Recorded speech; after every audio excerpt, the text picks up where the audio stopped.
Paano kung lahat ng pinaniniwalaan mo ay isang kasinungalingan?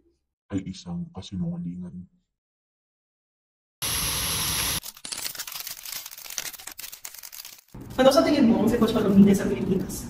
O paano sa tingin mo tinatago ng mga Pilipino ang tauhan ng media? Philippine mass media ay stigmatized by our fellow Filipinos.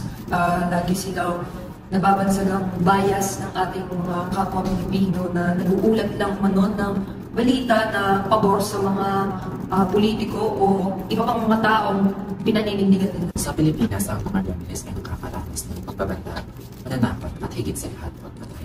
Magulo ang sitwasyon ng media sa Pilipinas. Ito ay dahil sa mga issue o sa mga balitang naglilitawan na lamang na hindi natin alam kung ito ba ay kapanipaniwala o may katotohanan ba. Paano mo nalalaman kung binabasa mo ito? Bine-verify ko ito sa pamamagitan ng pag-research. Sa pamamagitan ng fact-checking, cross-checking, and sa pag-check ng mga sources whether these evidences and facts are credible and reliable. Top priority ng trabaho namin is to seek for the truth and as well to ensure yung mga balita at mga information na isinisiwala natin sa publiko ay isang accurate at mapagkakatiwalaan. Kanina ka nakikinig?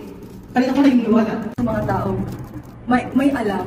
Sa ating mga media literate, kabilang na ron ang ating mga mamamahayag. Sa mga dalubhasa at eksperto sa larangan tulad ng mga siyentipiko at mga eksperto sa larangan ng politika at ekonomiya. Kapag nakakarap ka sa akin ang ating pipiliin mo bang manatiling tahimik? Hindi ko pipiliin mag-piliin. Siyempre hindi. Hindi.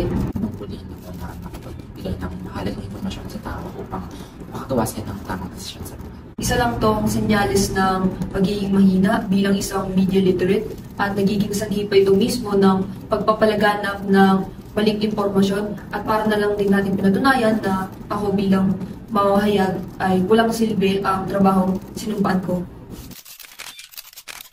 Wala kong pumatay, pasalungkat maghintay ka lang ng mga gimbal.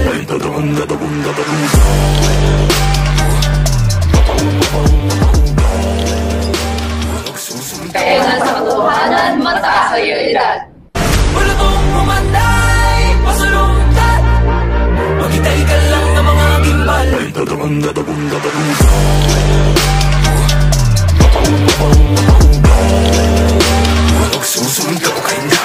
Dahil puso man dirigma, di papakutsa, di papapugo.